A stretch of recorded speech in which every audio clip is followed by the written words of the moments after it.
자, 조용히 하고 첫 번째 문제 또박또박 읽고 질문을 읽고 그 다음에 답변을 해주시기 바랍니다. 발표를 시작.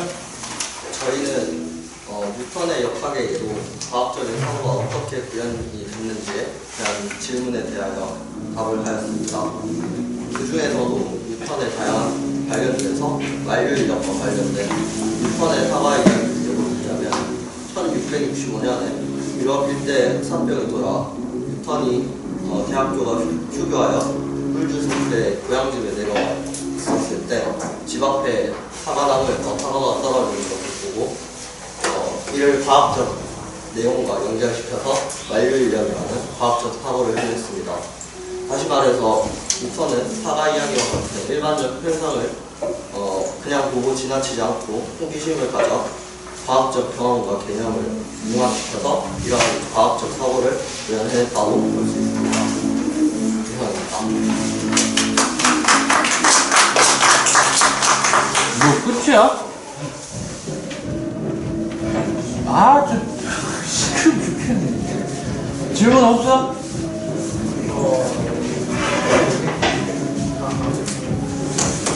질문이 있습니다. 이를 과학적 내용과 연결시켜서 만유인력이나 과학적 사고를 해봤다 했는데 이 과학적 내용에 대한 자세한 설명을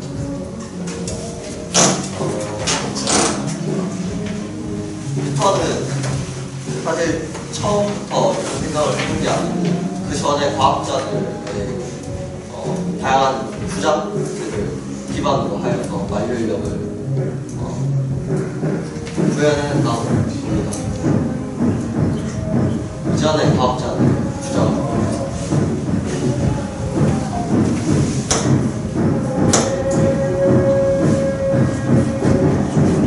지금 얘기한 거는 이거 다 같이 다 한번 읽어보면요. 요약해보면 뭡니까? 만유인력의 법칙을 만들어낼 당시에 뉴턴이 가지게 된 어떤 배경? 그거 아니에요. 1665년에 그러니까 흑사병이 돌아가지고 집에 갔다 이 말이잖아. 맞나? 그래서 사과나무 그 유명한 이제 사과 떨어지는 거 보고 그죠? 그래서 그걸 보고 만유인력의 법칙이 나오게 되었다 지금 이거 아니죠? 문제에서 요구하는 거는 문제를 읽어보면 뉴턴 역학을 사례로 과학적인 사고가 어떻게 구현되고 있는지 연구해보자. 요것만 떨렁 읽었는데 아까 앞에 거 안 읽고 맞아? 앞에 거 안 읽어도 봐봐. 근대 과학의 전형이라 할 수 있는 뉴턴 역학을 사례로 뭐를 지금 요구하는 거냐면 과학적인 사고가 어떻게 구현되었는가. 그럼 과학적인 사고가 뭔데?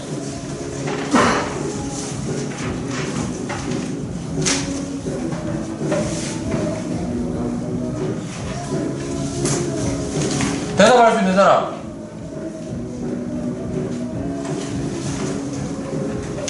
오케이, 일단 들어오고. 다른 도중에 1번을 내가 발표해 보겠다. 없음? 오케이, 그러면 2번.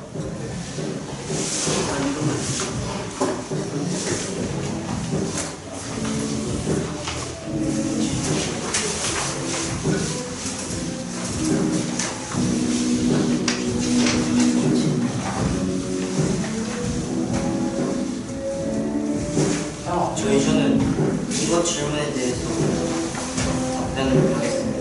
이번 질문으로서 오늘날 많은 과학자의 앞에서 과학과 기술의 밀착된 관계가 과학과 기술이 근본적으로 구분될 수 없음을 주장하고 있다.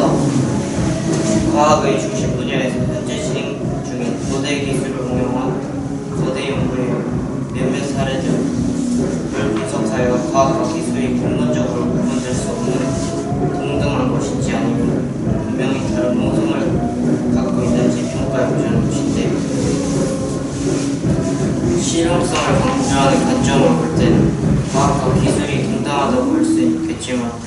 존 바디니 트랜지스터로 1956년에 노벨 물리학상을 탈 당시에 지금과 같은 반도체 집적화 및 기술들의 개발이 없었는데도 거기서 현대 반도체 문명이 시작되었다는 것은 당연한 사실입니다. 이렇듯이 과학은 보편적이고 체계적인 지식인 반면에 기술은 무언가를 성취하기 위해 조작하고 응용하여 과학과 기술 중 응용하는 것인데, 과학과 기술 중 하나만 있을 때도 안전한 상황이 만들어지므로 과학과 기술이 같다고 말할 수는 없고, 어느 정도 공통 부분이 있으면 서로 영향을 주며 발전하는 관계라고 말할 수 있을 것 같습니다.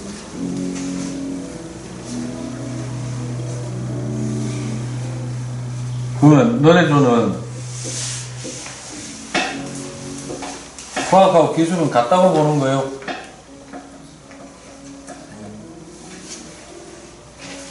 그러면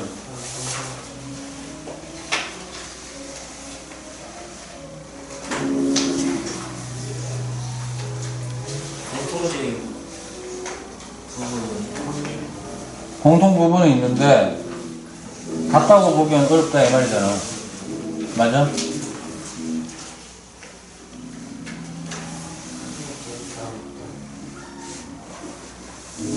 그래서 예로 든 게 반도체 기술이 없었을 때도 거의 뭐 트랜지스터 자체만으로도 반도체 집적화, 그러니까 IC죠, IC. 그걸 구현할 수 있었다, 원리를 구현할 수 있었다는 것만으로 봐도 뭐 따로 기술력이 없어도 과학은 뭐 별도로 또 발달을 하고 있으니까 그런 의미요. 다른 쪽은 뭐 질문할 거 없음? 오늘 내가 되게 예민하게 지금 반응하네. 저 시끄러워서 그래. 저 뭔가 술을 내야 되겠다.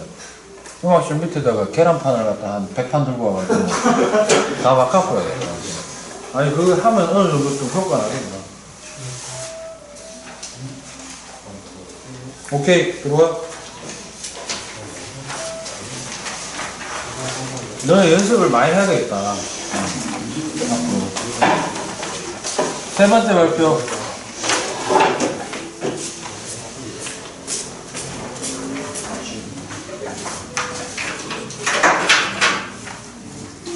먼저 발표하기에 앞서 제가 조사할 때 이 3번 문항에서 갈릴레이를 기술하는 여러 관점을 여러 책에 이제 등록해서 하라고 했지만 책을 다 읽어보기에는 좀 힘든 면모가 있어서 저기 선생님이 나눠주신 과학과 과학사라는 그 종이와 인터넷을 참고하여서 지금 이 문구를 이 공문을 만들었다고 할 수 있습니다. 그러면 발표를 시작하겠습니다. 먼저 갈릴레이에서 기술하는 여러 관점 중에서 크게 먼저 두 가지를 비교하자면 실험 방법에 대한 관점이고요. 그리고 두 번째는 그 영역에 대해서 그 과학자를 평가하는 걸로 크게 기준을 두 가지로 볼 수 있습니다. 그럼 여기 안에는 또 두 개씩 들어있는데요. 그럼 거기에 대해서 좀 설명해 드리도록 하겠습니다. 첫 번째, 합리적 관점입니다. 합리적 관점이라는 거는 그 실험이나 뭐 변론이나 그 연구 결과가 실제로 관찰과 그 추론을 통해서 만들어졌다. 여기서는 관찰과 추론에서 이루어졌다라고 말하고 있습니다. 그래서 실제로 그 갈릴레이가 피사의 사탑이라는 그 실험이라는 게 실제로 이야기로 나왔었는데요. 그 피사의 사탑이라는 곳에 직접 올라가서 질량이 큰 물체와 질량이 작은 물체를 실제로 떨어뜨려 봐서 이것이 증명이 되었다라고 말하는 관점이 합리적 관점입니다. 다음으로 자연적 관점인데요. 자연적 관점에서는 이렇게 말하고 있습니다. 이 위에 있는 거를 비판하고 있습니다. 이 관찰과 추론에서 근거한 것이 아니라 그렇게 실험은 실제로 다 이렇게 해보고 나서 그냥 관찰이나 추론만 해서 되는 게 아니라 뭐 이걸로는 확증을 할 수 없다 이렇게 말하고 있습니다. 저도 솔직하게 이 4번 문제를 이어서 말할 때 이 의견에 대해서 되게 동의하는데요. 실제로 갈릴레이에 대해서 여러 가지 조사를 해보니까 이 사람은 과학자이자 철학자이자 또 다른 걸로 말하면 또 뭐 수리학자라고도 나오는데요.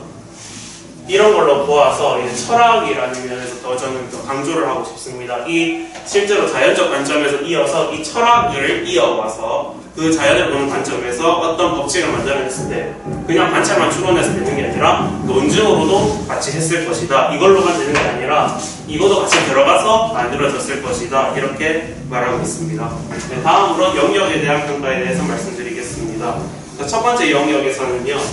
사회 문화적 맥락입니다. 잠시 대기.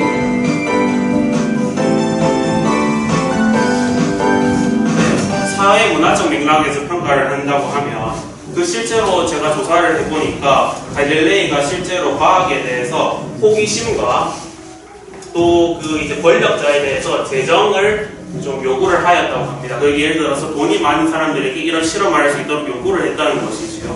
근데 그 요구를 해서 결국에 연구를 하고 또 호기심이 많아서 과학적인 그런 사실을 하다 보니까 권력자들이 이렇게 생각하는 거죠. 이 사람이 되게 과학적인 데서 관심이 많구나. 그렇게 돼서 이 과학적 정의를 실제로 권력자가 밀어줬다. 이렇게 좀 말하는 쪽에 속합니다. 그래서 또 사회문화적 맥락이라는 것도 어떤 걸로 해석할 수 있냐면 그 과거나 아니면 현실에 있는 그 사회나 문화적인 그런 거에 영향을 받았다. 그래서 그 당시에 갈릴레의 그런 성격이나 아니면 바탕을 배경 지식을 통해서 평가하는 것이 사회문화적 맥락이라 할 수 있습니다. 그리고 마지막으로 이어서 사회적 요구에 부응하는 관점입니다. 요구에 부응한다는 것은 어떤 것이냐면 예를 들어서 그 당시에 유럽에서 사회적 문제가 많았다고 합니다. 사회적 문제, 실제 사회 시간에도 저희가 배웠었는데요. 사회적 문제가 많아서 노동자들이나 뭐 일하는 그런 사람들이, 근로자들이 되게 힘들었다고 합니다. 특히 여기에서 제가 적어놓은 거에 궁금하면 토목이나 아니면 공사하는 과정에서 되게 힘들었다고 합니다. 이 토목과 공사라는 작업에서 갈릴레이는 뭐 저기서 내가 어떤 과학적인 지식을 바탕으로 해서 도움을 줄 수 있을까라고 생각을 했다고 합니다. 그래서 이 요구에 부응했다는 그런 관점에서 해석을 하면 이런 그 과학적인 지식을 사회적 영역까지 끌고 왔다는 것에 대해서 이 사람은 대단한 사람으로 평가를 하고 있습니다. 이렇게 크게 다시 설명을 하자면 실험 방법과 영역 평가로 크게 구분을 할 수 있었다는 정답이었습니다. 이것이 맞을지 아닐지는 모르겠지만 제가 조사해본 바로는 이렇게 나왔습니다. 네, 이상으로 발표를 마치겠습니다. 네, 질문을 받겠습니다. 네. 다른 책에서 갈릴레이의 학설이 다른 과학자나 성직자 상대로 품위를 떨어뜨렸다는 평가가 나오는데 그것은 어떤 관점인지? 제가 조사한 맥락에서는 일단 없었던 것 같고요. 거기에서는 이제 방금 말씀하셨듯이 뭐 성직자들이 연관되었다라는 거는 제가 조사해본 바로는 찾지 못했습니다. 만약에 제가 그 관점에 대해서 찾게 된다고 하면 이제 도움을 드릴 수 있도록 노력하겠습니다. 또 다른 질문 있습니까? 네, 없으면 마무리하도록 하겠습니다. 영역평가가 무슨 말입니까?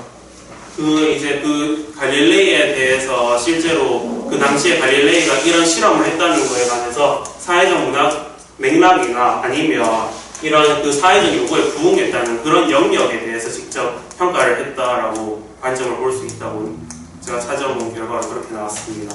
무슨 말인지 이해가 안 된다. 실제로 그 과학적인 실험을 그냥 과학에서 평가하는 것이 아니라 그런 사회적인 거에 대해서 끌고 왔다는 그런 걸로 보는 관점이 될 것 같습니다. 그럼 사회 문화적인 맥락이라고 하면 되는데. 요구의 부흥이 아니고 부응. 부흥은 흥하게 한다는 뜻이고 요구에 응답했다니까 부응. 그럼 하나 물어볼게요. 네. 그러면 지금 발표하신 분은 네. 과학과 사회의 관계에 대해서 어떻게 생각하십니까? 저는 과학이 실제로 사회에 영향을 준다고 생각을 합니다. 그 과학이 실제로 어떤 거에 대해서 4번에서도 제가 그걸 찾아봤었는데요. 예를 들어서 과학이 어떤 영향을 주어서 예를 들자면 뭐 양의 복제 기술이나 아니면 그 2005년에 나왔었던 뭐 그 줄기세포 식물 복제 같은 거 이런 것이 있었던 걸로 알고 있습니다. 그런 거를 통해서 과학이 실제로 어떤 기술을 개발을 해서 사회적인 영향을 주어서 사회에 있는 사람들에게 도움을 줄 수 있거나 아니면 또 안 좋은 영향을 끼칠 수 있는 것에 따라서 사회에 영향을 줄 수 있다고 봅니다. 그러면 이제 원래 이 문제가 아니라 여러분들이 지금 하고 있는 거는 이거는 답을 쓰기 위한 문제가 아니죠. 뭐 어떤 지식을 답하는 게 아니고 여기에 대해서 어떻게 생각하느냐를 이제 얼마만큼 논리적으로 전달할 수 있느냐 이런 얘기인데 뭐 하나만 더 물어볼게요. 그러면 본인이 조사한 걸 근거로 보면 갈릴레이는 과학자입니까? 기술자입니까? 과학자이자 기술자라고 말할 수 있을 것 같습니다. 그러면 본인은 아까 했던 2번 문항에 있었던 거 네? 과학 영역과 네. 기술 영역은 동일한 건가? 이거는 앞에 질문이었네요. 그렇죠. 예, 그러니까 그거 지금 발표했는 걸로 근거로 해서 본인 생각은 어떻냐고 다 네, 저는 과학과 기술이요. 거기 서로 동등하면서도 서로 융합적이고 상호작용을 한다는 그런 관계가 있다고 생각합니다. 과학의 본질을 평가할 때 그러면은 기술적인 영역을 따로 떼놓고 생각할 수는 없다라는 건가요? 네, 기술적인 것도 같이 포함되어 있다고 생각합니다. 포함이 돼 있다라는 거야? 아니면 동일하다는 거야? 동일한다고 보기에는 그렇고 좀 같이 포함되어 있고 연관성이 있다 이렇게 말하고 싶습니다. 동일하다고까지는 아닌 것 같습니다. 오케이, 알았어. 좀 경계선이 좀 애매하다고 볼 것 같습니다. 다른 사람 질문 없습니까? 오케이.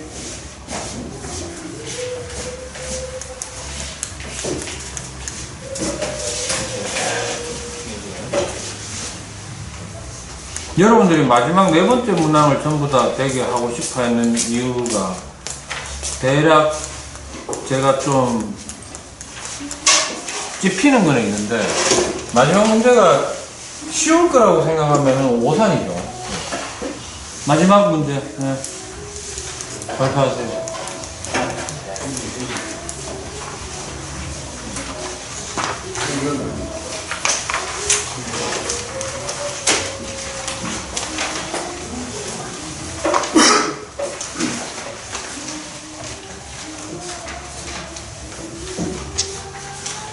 안녕하십니까. 저희는 페이지 21쪽에 연구문제 2번 갈릴레이는 실제로 피사의 사탑에 돌을 떨어뜨려 보았을까? 그렇게 생각하는 근거를 제시하여 설명해보자에 대해 조사했습니다. 먼저 저희는 갈릴레이가 실제로 피사의 사탑에 돌을 떨어뜨리지 않았다고 생각합니다. 갈릴레이가 조사한 책 중에 새로운 주어과학이라는 책이 있는데요. 책을 보면 갈릴레이는 저희가 가법칙을 사고 실험으로 생각해낸다는 소설이 있습니다. 그 사고 실험은 만약 한 개의 무거운 물건과 그 다음에 가벼운 물건을 무게 없는 줄로 묶었다고 생각해 봅시다. 만약 무거운 물체가 더 빨리 떨어진다면 이 무거운 물체는 가벼운 물체보다 더 빨리 떨어지겠지요. 하지만 작은 물체는 무거운 물체보다 떨어질 속도가 낮으니까 만약에 무거운 물체가 속도가 10이라고 하면 작은 물체 5로 가져가면 여기서 두 가지 결론이 나옵니다. 먼저 전체 무게는 둘의 무게를 더하면 크니까 더 빨리 떨어질 것이다.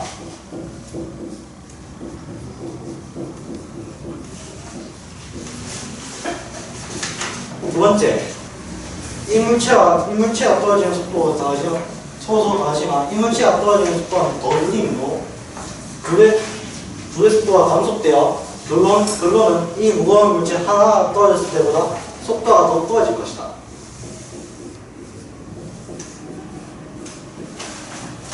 갈릴레이는 이런 말을 통해 애초에 아주 처음부터 생각했던 무거운 물체가 더 빨리 떨어진다는 가정을 박살냈습니다. 그리고 난 다음에 갈릴레이는 이런 가정을 좀 더 확실하기 위해서 이런 실험을 또 합니다.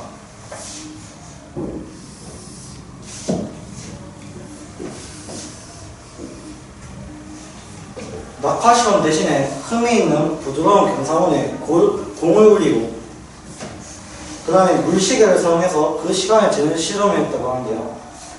그리고 경사원의 각도를 바꾸었답니다. 낙하 운동은 단순히 경사원의 각도를 직각으로 바꾸면 그게 낙하 운동이겠죠. 이 갈릴레이는 이 실험을 통해 많은 것을 관찰해 보았는데요. 이 관찰을 통해 공이 굴러간 거리는 물체의 무게에 관계없이 시간의 제곱에 비례한다는 것을 발견했습니다. 또 그 속도는 시간에 비례하여 증가하는 것도 발견했습니다. 그래서 저희로는 갈릴레이가 피사의 사탑에 돌을 떨어뜨리지 않고 사고 실험과 그런 추가적인 실험으로 잠깐만.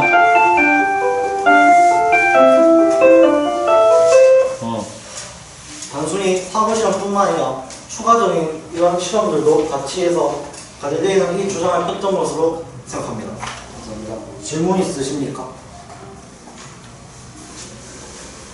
그 실험을 했다는 거야, 안 했다는 거야? 피사에서 다 실험을 하셨는데 네. 이 사고 실험을 증명하기 위해서 비슷한 실험을 했습니다.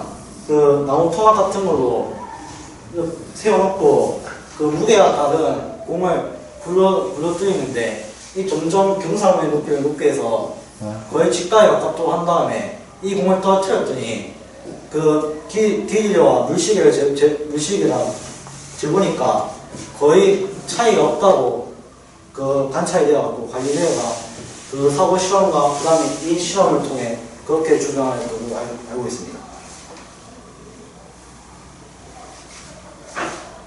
그러면 지금 근거를 댄 게 이게 근거를 대라는 게 이거잖아요. 네. 문제의 구조가 이거잖아. 갈릴레오가 피사의 사탑에서 무거운 거하고 가벼운 거 떨어뜨렸을 때 원래는 무거운 게 빨리 떨어질 거라고 생각하고 일단 생각은 그렇게 하고 떨어뜨렸잖아요. 그죠? 떨어뜨렸는데 둘이 어떻게 되더라? 동시에 떨어졌다. 그 실험을 과연 해서 알아냈을까? 안 했는데 했다고 돼 있는 걸까? 어느 건지 네, 저희 조는 얘기를 하고 거기에 대해서 그렇게 생각하는 근거를 제시하여 설명해보자 이래 돼 있잖아요. 그죠? 네. 그러면 엄밀히 얘기하면 이 질문 자체는 되게 미친 질문이에요. 그지? 네. 받는 놈이 있나 없나? 맞습니다. 우리가 받는 사람이 없잖아요. 맞아요? 그러면 당신이 앞에 나와가지고 지금 막 설명하려고 했던 것은 뭐냐면 충분히 그 실험을 안 해도 논리적인 추론만으로 합리적인 추론에 의해서도 그걸 설명할 수 있다면 갈릴레이도 그렇게 하지 않았을까라는 그 얘기를 하려고 하는 거죠. 네. 그리고 갈릴레이가 새로운 두 과학이라는 책에서 이렇게 네. 소설이 돼 있어서 저희는 그 책을 근거로 이런 주장을 했습니다. 새로운 두 과학 누가 썼는데? 갈릴레이. 거기에서 뭐라고 했는데요? 거기서 한 3일쯤인가 보서 나는 뭐 단순히 사고 실험을 통해 네. 이런 논리를 부쉈다고 만들어서 이렇게 서술되어 있는 것으로 알고 있습니다. 다른 사람 질문?